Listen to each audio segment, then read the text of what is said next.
Bismillahirrahmanirrahim. Assalamualaikum warahmatullahi wabarakatuh, and very good morning to the participants of IGEM 2020 Virtual Water Innovation Webinar. Today I would like to talk about Ecoshift related to innovation in water management. My presentation will be based on three major focus. The first one is on innovative financial mechanisms. Second is transformation strategy and bio strategy or eco strategy. Let me talk about the bankability dilemma that we are facing in water sector. The existing financial mechanism for water industry is heavily depending on public investment. I mean government, depending on the investment made by the government of Malaysia in particular, in order to fund many projects, in particular rural water supply, water sources, irrigation agriculture, flood mitigation, NRW pipe replacement, sewerage and environment. So what we need in the future is to have a kind of blending financial mechanisms where private can also participating, and by having that we will be able to have more sustainable financing mechanism in the system. At the moment, due to issue of bankability of many water projects in the country, we have very limited public funding and very widely contested projects that we offer. And we have also high non-performing loans by some states and highly politicized low tariff in the country. And as far as private is concerned, they can make investments, say for example, in projects like urban development, property development, but with high cost of financing. And this have shorter tenure and at the same time pressure on tariff. So as a result, the bankability of water sector is very limited compared to other sectors. Say for example, we can talk about road construction in the country, or we can talk about building construction and the rest. So as far as public investment in water sector from a development expenditure perspective, this is excluding capital expenditure from property developers. In the 12th Malaysian plan up to 2050, within 30 years, according to the one estimate given to us, we require about 37 billion ringgit Malaysia investment. And if you look into 11 Malaysian plan alone, we have invested about 18 billion. And in sewerage sector, by 2040, say for example, from now, we are expecting to invest up to 64 billion. It means that sewerage is more desperate to get new investment because of the aging infrastructure that we have in the country at the moment. In 11 Malaysian plans, say for example, the sewerage investment is more than 11 billion if we include Greater Kuala Lumpur projects. Overall, I would say that this require not only government investment, but also other mechanisms, other funding mechanisms. I give you an example. Between 2020 to 2030, we are expecting to invest up to 16 billion development expenditure, whereby in water sector alone is about 15 billion. And additional new projects to the sewerage sector is more than 1 billion. And this is excluding flood mitigation, excluding water resources, irrigation, and coastal protection. So if we look into it, we have to come out with an alternative water financing. So this is what we are trying to do at the ministry and at the federal government.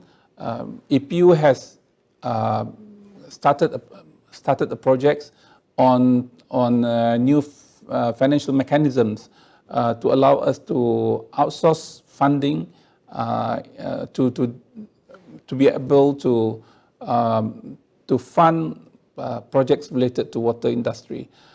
The whole value chain is to be included. It's not only water supply and sewerage. We have to talk about rural water supply. We have to talk about irrigation, especially for paddy field. We have to talk about flood mitigation and environmental control in place should be there when we have quite substantial concentration of grey water entering our riverine ecosystem. So what is to be needed? We have to assess the challenges of the existing mechanism. I'm very sure the existing mechanism has been in place for more than 10 years, and we need new ideas, new alternative to water financing in the country. So the outcomes could be a PPP kind of adjusted. It could be a concession, a new way of looking into concession. It could be PFI and PBC. It could be Wakaf endowment. It could be microfinancing. It could be venture capital. It could be asset-like framework that what we have at the moment. So there are issues need to be addressed immediately. If we look into the overall process in our water industry, we are now still facing the biggest issue, I would say. If people ask me what are the most challenging tasks that we have in water industry, I will say financing, and financing. Yeah, so this is very important, and this is among them due to unsustainable water tariff rates at the moment. I give you an example. Some states they are now having water company within the framework of state government. They are struggling to survive. Countries like Pahang, say for example, for financial year 2018, they registered minus 139 million. Selangor, minus 1.6 billion. And the rest of the countries, they are not making enough profit for them to invest in, say for example, new assets or to replace pipes and whatnot. So this is very alarming. I would say that we have to address very fast. I give you an example. The realized tariff at the moment is 1 ringgit 39 cent per cubic meter, and the average OPEX is 184. So if you take OPEX alone, you cannot cover the, you cannot survive based on tariff that you collected. What else if you want to put CAPEX or capital expenditure? So the total average cost will be 2 ringgit 24 cent per cubic meter, and your realized tariff is only 1 ringgit 39 cents. It means that you lose close to 80 cents for every cubic meter of water you sell. And in addition to that, of the poor financial position of many companies, water companies, I think they are not able to fix non-revenue water because the water rate is very, very cheap. It is more profitable to allow NRW high than to invest to fix NRW. So because of the water tariff rates that we have at the moment. So we have to really look into water tariff. I would like water tariff not to be politicized. It should be depoliticized. If we look into many countries, when they slightly increase water tariff, it gives a warning to water consumers that they have to be more careful in using water. Not only that, companies need to be able to recycle some portion of the water so that they can do a lot of other things. So from sectoral issues and challenges, there are three major ones. One is insufficient raw water resources. Then this is obvious in the state of Malacca, say for example. So we need more water resources for Malacca. Despite we are a tropical country with more than 2,000 millimeter of rainfall annually, because we don't have enough storage for raw water and treated water. So that is to be addressed very immediately. And we also having problem with water pollution as source, and this is happening in Klang Valley almost every alternate month. And this is very scary situation. And in the past, when you talk about pollution, it is mainly based on high concentration of ammonia. And this is due to garbage disposal sites, uncontrolled agricultural activities, and widespread exploration of agricultural areas. But recently, we found that many workshops and are releasing solvents from their premises. And this is very alarming because it gives indication on bad odor for us. Ladies and gentlemen, the third sectoral issues and challenges in our water system in the country is low reserve margin.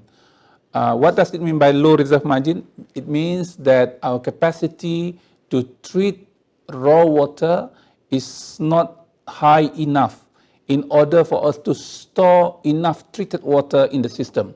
I give you an example. If we have more than 20% reserve margin in the system, in Klang Valley, for example, if anything happened to the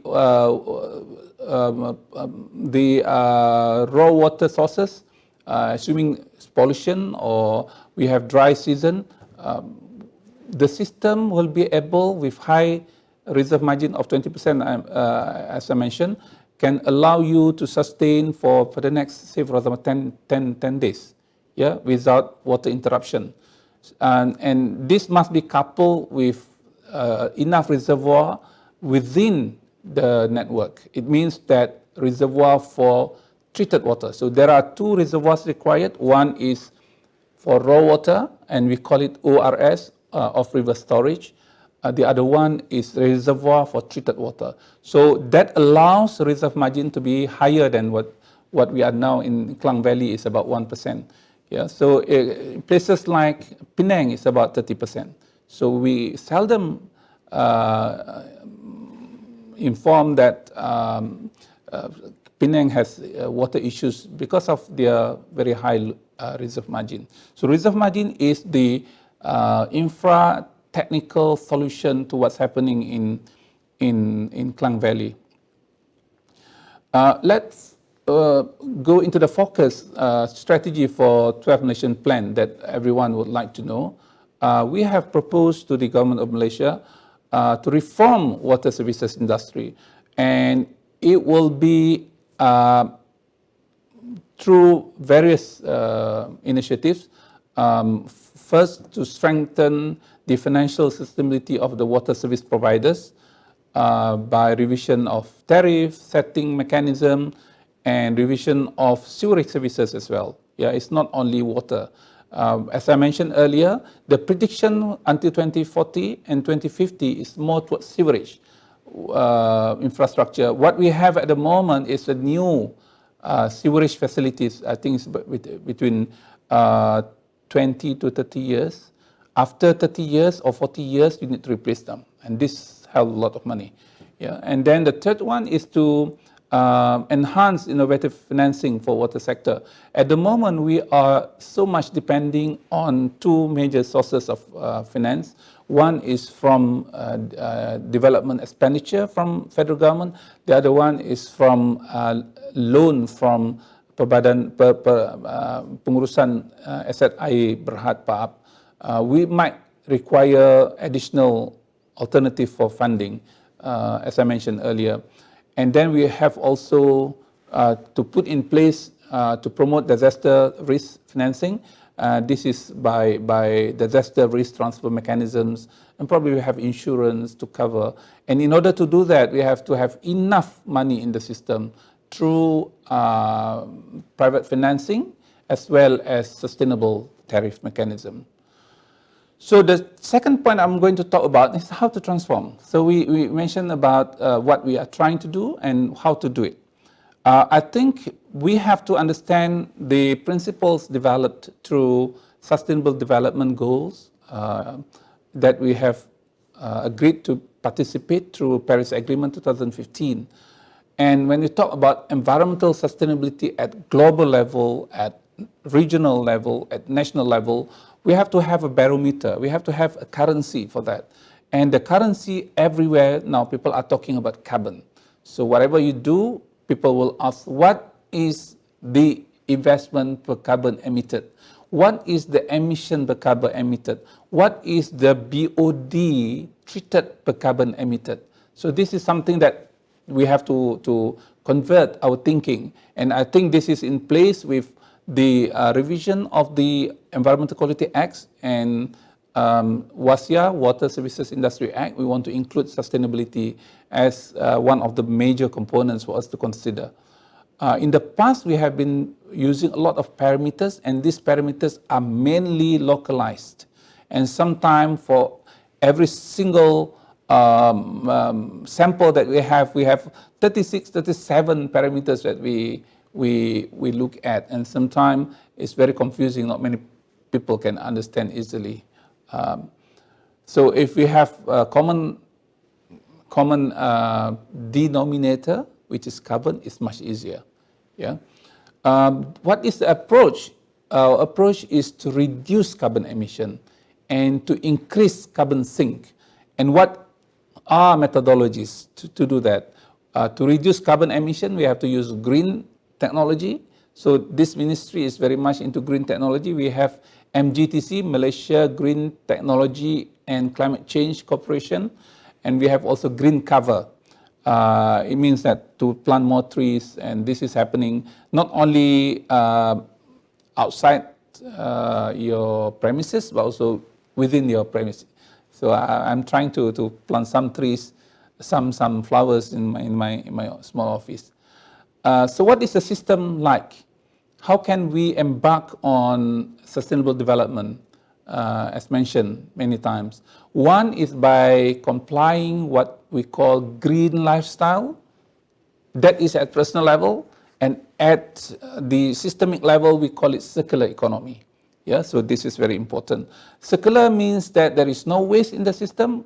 Waste from one sector will be taken as input to another sector or another industry. So this is circular then, and the circularity is something that we have to look at very seriously. So in order to talk about sustainability in water sector, there are three components which is very important. The first one is sustainable supply. This is what we have been talking about whenever people talk about water issues in Lembah Kelang, water issues in Malaysia. The focus has been, I would say, that 90% on supply. And we are having difficulties to supply because the supply is not sustainable. Say, for example, a lot of alternative we gave in the past, say, for example, interwater transfer requires a lot of energy. So at the end of the day, the cost of raw water is cheaper than the cost of electricity to transfer the raw water. So the business of water company is how to handle energy costs, not to handle water costs. Yeah, because water cost is so cheap. What is expensive is energy cost. So at the end of the day, our water system is not sustainable because we produce a lot of carbon in the system. Yeah, and we have also to consider demand, and not only mere demand. In the context of sustainability, we are talking about sustainable demand. What is needed according to your requirement? Is according to your need, not according to your want. So this is something that I would like to share later. And the third important thing is about financing.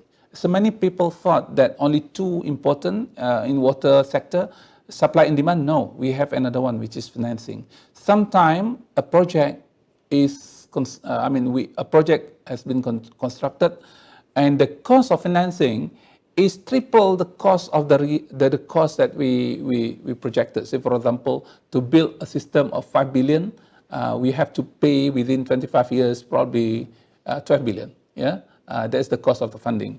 It's more expensive than the cost of the project itself. So banks are very happy with that. Let's see about Singapore.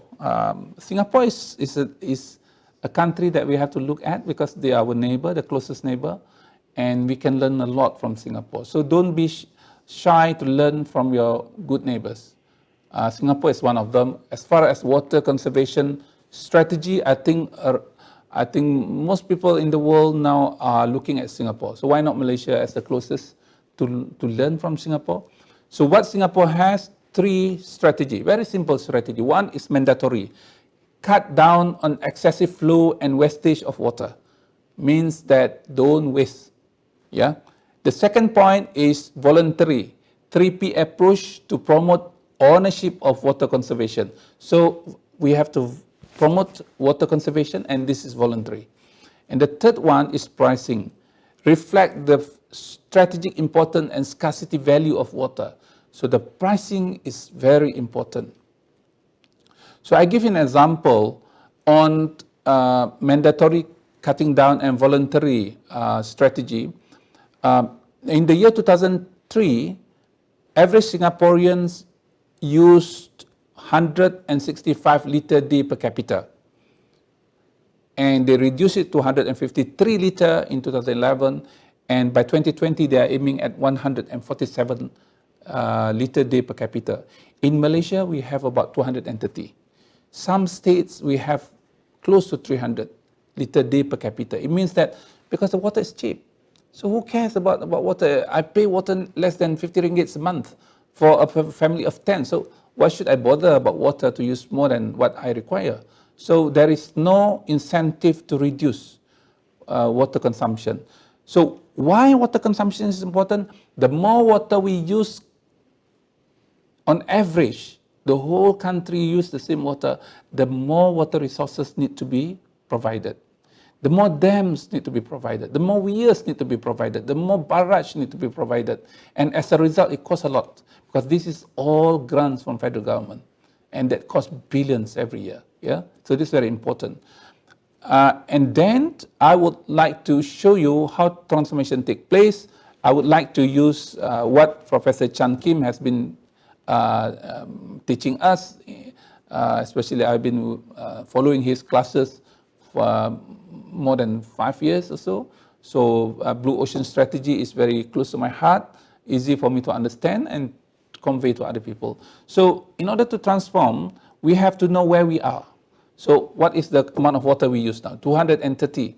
And in the 11th Malaysian plan, our target was 180. We failed miserably. So there is no much improvement in terms of water consumption. Water tariff, we have not been able to fix the water tariff according to the strategic intention to value water accordingly. The second point is where we are going to be. So it must be clearly indicated we want to be. In RMK 11, we say that we want to use water on average 180. So that is the target going to be. Yeah. What is the strategy? What is the execution plan? What is how can we engage people? How to monitor? What is actionable and measurable projects? And what is results? So result is very important. As far as Blue Ocean Strategy is concerned, the result is not the numbers. The result is the attitudinal and behavioral change. We change our attitude and our behavior. So behavior and attitudes are two different things. Yeah, I can talk about it later. So in order to do that, we have to eliminate something, we have to reduce something, and we have to raise and create something. So this is what we call as value innovation going to be. Okay, where we stand now, so this is us, Malaysia, comparing to other countries. 2014, 2020, not much different in Malaysia as far as water supply is concerned. Sewerage, we made quite a big jump. Say, for example, in Malaysia, population served by clean water in 2014 was 96, but now it's about 97.6 or close to 98%. Yeah, and non-revenue water in Malaysia is still very high, 36%. It means that whatever we produce at water treatment plant, 36% gone. It's not registered. It's through leakage, through people stealing and whatnot. So this is some poor recording, we have to change our meter and whatnot. And we use only 2.9% annual freshwater withdrawal of total. Compared to other countries, UK, for example, they use 7%. In Japan, they use 19% of the rainfall. It means that we have to be able to tap our rainfall before it goes to the sea. Yeah, when it goes to the sea, it will be brackish, it will be saline water, not suitable for us to use anymore. It requires a lot of money to treat. In Singapore, the annual freshwater withdrawal of total is 32%. And Malaysia is only less than 3%. It means that we have a lot of rainfall that need to be tapped. And therefore, we need to build more off-river storage. In Malay, we call it takungan air pinggiran sungai, or taps. So it's nicely indicated. You can see that many countries are reducing their water consumption per capita. In Japan, 170. In Singapore, it's about less than 140, less than 150. So it means that developed countries are trying to reduce water consumption because we found that water consumption are wasted about 20 to 30% in many places. Yep. So I give you an example. If we have a population of 20 million and we use 220 liter day per capita, this is simple calculation. I made so that easy for you to understand. We require about 4,400 million liter day per capita. Yeah? And if we have 30 million, we require 6,600 million liter day per capita. If we use 180, we need only 5,400. And if you use 150, it requires only about 4,500 million liter day per capita. So you can see that we are able to support our population more than 5 million additional if we reduce our water consumption from 220 to 180. If we use 150, we can support the population of 30 million by just having water for less than, we have additional for 10 million additional water for people. So this is simple arithmetic to show how we can do it nicely in the country.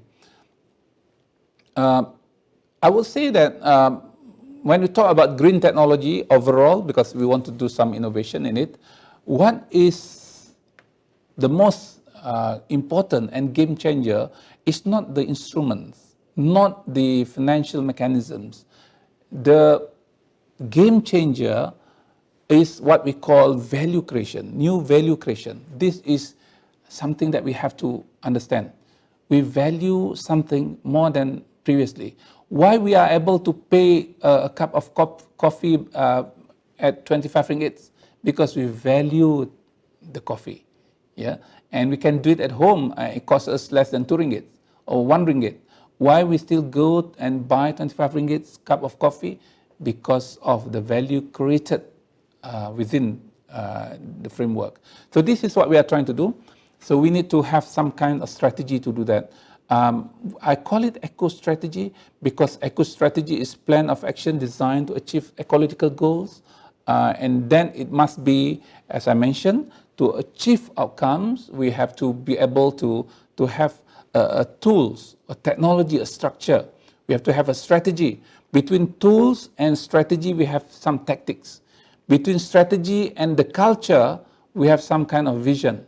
And between culture and tools, we have operational excellence. So at the end of the day, we'll be able to develop what we call outcomes. So outcomes matters a lot for us.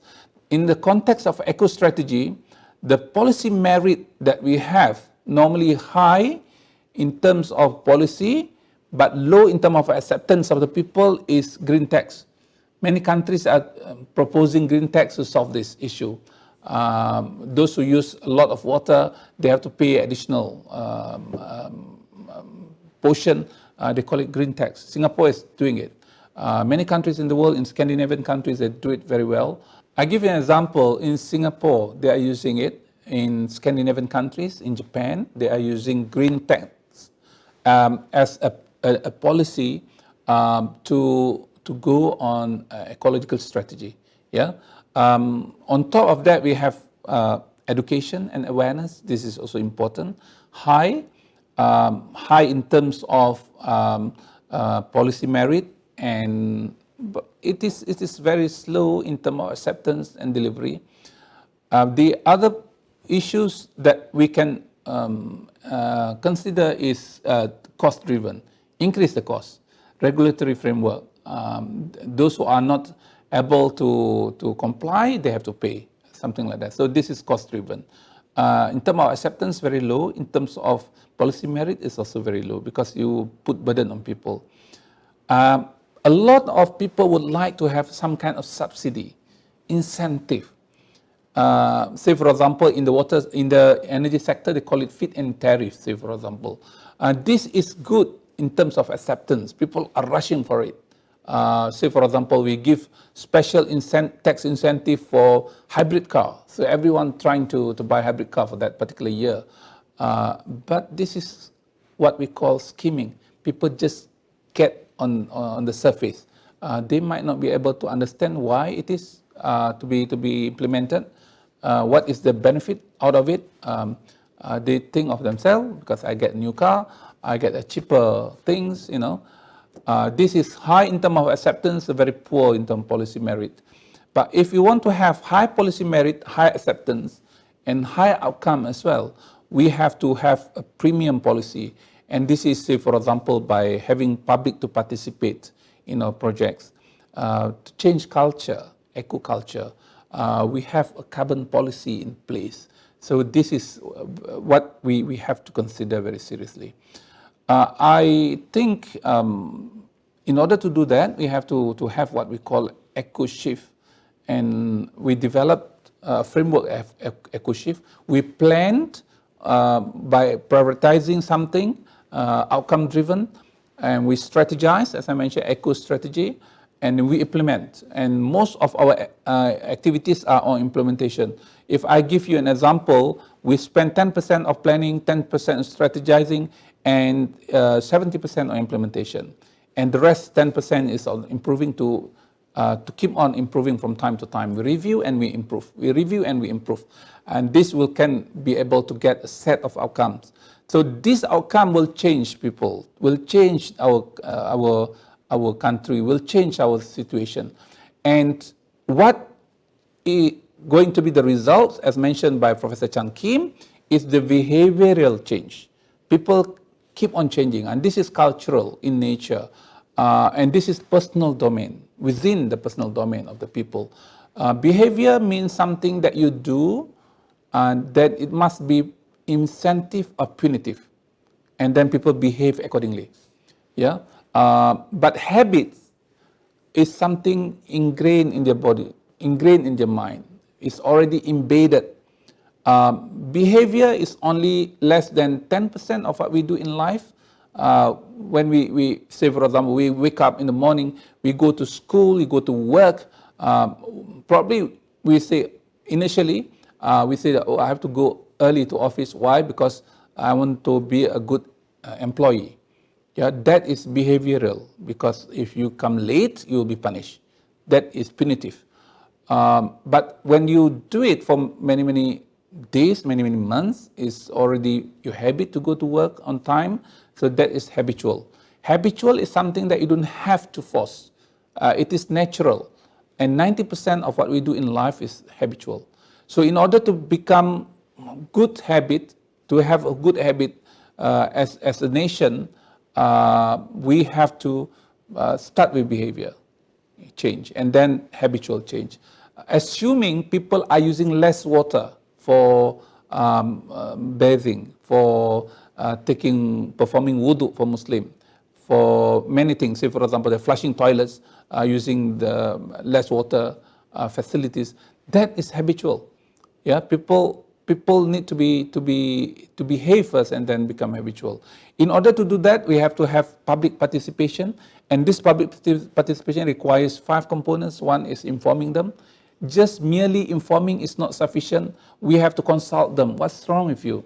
Why you are not changing your system in place? It is more lucrative, financially it's much better. So they will tell you, actually, I don't have time to change. If someone can do it for me, they will be good. So at least we know. And then we get them involved, we collaborate, and then we empower. So this is 5 levels that we'll be able to change our culture and then make sure that our water ecosystem in place is what Singapore is doing. I mentioned very clearly, if we do a planning strategy implementation and we improve, we can only use at organizational domains within that framework. And this, the only vehicles we have is environmental policy. Yeah, a clear environmental policy, enough money to be funded projects like sewerage, water resources and whatnot. So that is the policy. But when you want to change people to use water accordingly, this is different framework altogether. And this is what I call ecosophy, ecological philosophy. And this is very important. I have been writing about it. I wrote a book about Japanese ecosophy and others. So this is very interesting for everyone to look at. I give you an example. For countries with low sustainability index, the low pricing strategy is paramount. If you go beyond that, people will not be able to pay because they don't have money first. And then they don't understand why should they pay. And we have also high pricing strategy. High pricing strategy is needed in places like Singapore, Japan, and few countries where high pricing shows their commitment and they are willingly to pay. In some countries, they are not telling you how much your income per year, they tell you how much income tax they pay. Yeah, how much you earn? Well, I pay only about 100,000 USD income tax a year. It's only 100,000. It means that they must earn more than that, threefold or fourfolds. Yeah, so or average pricing. So this is strategy that we can adopt. What I can imagine, we need to have value creation in our water system. And I give you an example, say for example, water that we are selling at the moment to public is less than 0.001 liter, ringgit per liter, yeah, which is very cheap. Therefore, people don't value that much. But sometimes we buy Dasani water that costs us 2 ringgit per liter, or Evian that costs us 3 ringgit per liter, or more expensive from Italy or from Switzerland that costs us 20 ringgit per liter, but we still buy it. Why we buy it? Because value creation. We think that it is cleaner, it is sparkling, it is Swiss. Yeah, so that's very important. So this is something that we have to understand. So how many times the cost of Paria water compared to the water that we pay at home in Selangor and in Wilayah Persekutuan Kuala Lumpur and Putrajaya is 10,000 times more expensive, but we are still paying. Yeah, for some people still need that water. So I just give you an example. Countries like Denmark, Switzerland, Australia, Austria, Singapore, Japan, they use what we call as successful premium strategies to ensure that utility water pricing to be fixed. Yeah, so this is very important. And Malaysia is using minimum requirement of cost, which is lower than the average cost that I have mentioned earlier. So, ladies and gentlemen, I just want to share with you few ideas that what we are doing at the ministry at the moment. Moving forward in the 12th Nation Plan, we want to implement some of this.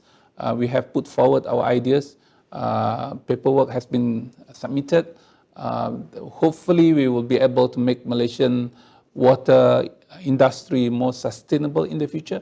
And the language shouldn't be just on enough water resources and water supply, but also it must be sustainable.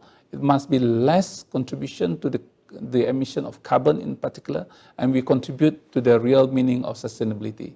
With that, thank you for your attention. Assalamualaikum warahmatullahi wabarakatuh.